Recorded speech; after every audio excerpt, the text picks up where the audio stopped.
যাক আলহামদুলিল্লাহ। আসসালামু আলাইকুম সবাইকে।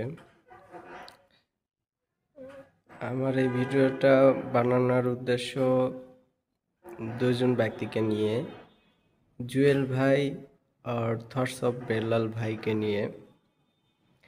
দেখেন, ফেসবুক প্ল্যাটফর্মে, সোশ্যাল মিডিয়াতে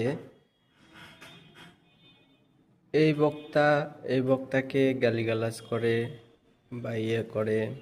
সরি, এখানে আমার যদি কোনো ভুল হয়ে থাকে তাহলে ক্ষমার দৃষ্টিতে দেখবেন। এই রাজনৈতিক দল ওই রাজনৈতিক দলকে কটাক্ষ করে কথা বলে বা প্রতিবন্ধী করে। তো জুয়েল ভাইয়ের ভিডিওগুলো আমি দেখতাম, ভালো লাগে। সে মানবিক কাজে খুব, তার যে অ্যাক্টিভিটি সেটা খুব ভালো লাগে। আমি পার্সোনালভাবে তাকে চিনি না, কোনোদিন দেখাও হয়নি, এবং কিছুক্ষণ আগে তাকে আমি ফলো করলাম। আমি ভিডিও স্ক্রল করলে চলে আসে ফেসবুকে, থটস অফ বেলাল ভাইয়েরও দেখলাম। তো এই যে আপনারা যে মানবিক কাজগুলো করেন, এটা অনেকেই পারে না, আপনাদের দ্বারা সেটা সম্ভব হয় ভাই। সো আপনারা যদি এই নিজেদের মধ্যে ঢিল ছুটাছুটিগুলো করেন, তাহলে ভাই এই মানবিক কাজগুলো কে করবে? আমাকে বলেন। তো যাক আলহামদুলিল্লাহ, এই রিসেন্টলি একটা ভিডিও দেখলাম যে আপনারা দুজন এক জায়গাতে হইছেন। জানি না সত্য, এটা ভিডিওটা সত্য মিথ্যা কি।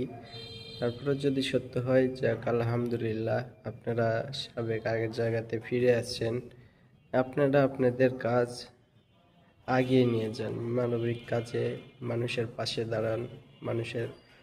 মানুষ তো মানুষের জন্যই, মানুষের জন্যই, মানুষের পাশে দাঁড়ান। তো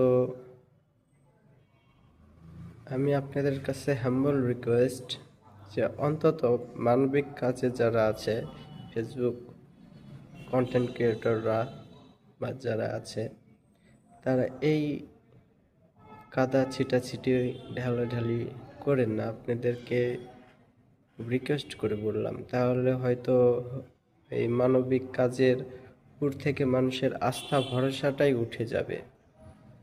আপনাদেরকে দেখে মানুষ আরও অনুপ্রেরণা পায় যে আমরাও কিছু করব, আমরাও মানুষের পাশে দাঁড়াবো। তো এই জায়গা থেকে আমরা বের হয়ে আসি।